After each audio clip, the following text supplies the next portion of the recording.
Ayan, nilagay po na natin yung okra at pang-asin. Pag kumulo po yan, ilalagay na natin spinach dahil wala po ditong kangkong. Ang kangkong ay nasa Edmonton pa. Kaya spinach po ang gagamitin natin sa sinigang na bangus. Babus. Ayan po. Ilubin natin ang spinach para maging si Papay ay lumakas. Spinach po. Ayan na po ang spinach.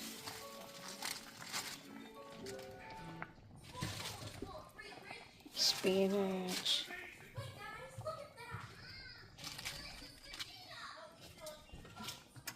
Spinach. Ayan na po.